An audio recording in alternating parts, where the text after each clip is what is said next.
나는 북한 상위 0.1%, 아니 그보다 더 높은 꼭대기에서 살던 사람이야.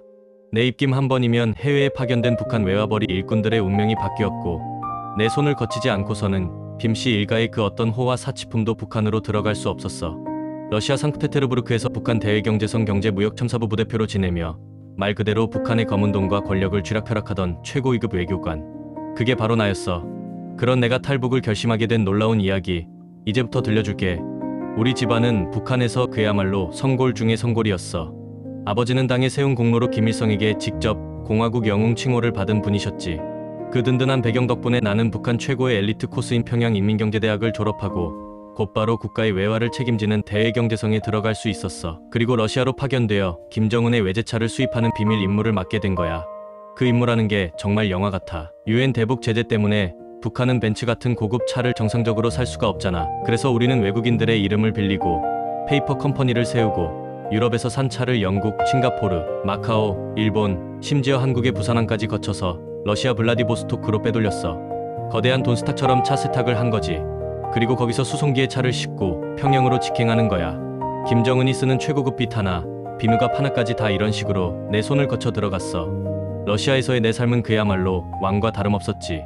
북한 식당이나 건설사업소 사장들이 나한테 잘 보이려고 매일같이 최고급 핑크랩과 수백 달러짜리 양주를 싸들고 찾아왔어. 나도 국가에 바쳐야 하는 할당량 외에 뒤로는 러시아산 발티카 맥주를 북한으로 밀수입하면서 엄청난 달러를 벌어들였고 남부러울 게 없는 완벽한 삶이었어. 하지만 마음 한구석에는 늘 지옥 같은 불안감이 자리 잡고 있었어. 북한은 해외에 파견된 외교관들의 자식이 7살이 되면 무조건 평양으로 돌려보내야 해. 일종의 인질인 셈이지. 나는 뇌물을 써가며 아들의 나이를 속이고 어떻게든 서류를 조작해서 아이를 러시아에 머물게 했어. 내 아이가 이 자유로운 세상의 맛을 알아버렸는데 그 끔찍한 통제 사회로 다시 돌려보내고 싶지 않았거든. 심지어 아내와 나는 동료가 몰래 건네준 USB로 한국 드라마 태양의 후예를 보면서 우리가 믿고 따르던 체제 밖의 세상이 얼마나 눈부신지 이미 알아버린 뒤였어. 그러던 2016년 어느 날 내 완벽했던 세상이 산산조각 나는 일이 벌어졌어. 평양에서 당장 복귀하라는 긴급 소환 명령이 떨어진 거야. 이유도 없었어. 그냥 무조건 들어오라는 거지. 직감적으로 냄새가 났어. 북한에서 잘 나가던 간부에게 갑자기 떨어지는 소환장은 곧 죽음을 의미할 수도 있거든. 나는 평양의 연주를 동원해 몰래 뒷조사를 시작했어. 그리고 밝혀진 진실은 너무나도 충격적이었지. 내가 태어나서 단 한 번도 본 적 없는 내 삼촌의 아내, 즉 숙모가 북한 내부에서 성경책을 몰래 보급하다가 보위부에 체포되었다는 거야. 10년형을 받고 수용소로 끌려갔고 그 가족은 전부 추방당했어. 문제는 그 연좌제의 올가미가 나에게까지 씌워졌다는 거지. 평생 당을 위해 개처럼 충성하며 외화를 벌어다 바쳤는데 얼굴도 모르는 숙모의 죄 때문에 내 모든 것을 뺏고 날 처벌하겠다니. 피가 거꾸로 솟는 것 같았어. 설상가상으로 북한 보위부 과장이 러시아까지 날아와서 내 가족을 다 데리고 들어가겠다고 협박하기 시작했어.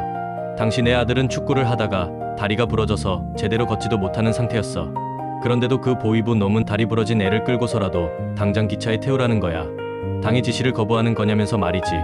그 순간 내 안의 충성심이 완전히 박살났어. 아, 이대로 끌려가면 우리 가족은 끝이구나. 내 아들은 영문도 모른 채 정치범 수용소에서 평생 짐승처럼 살다 죽겠구나. 아내도 충성심이 대단한 집안 출신이라 처음엔 절대 못 간다고 반대했지만 나는 아들을 앞세워 아내를 설득했어. 당신이 엄마라면 우리 아들의 미래만 생각하자.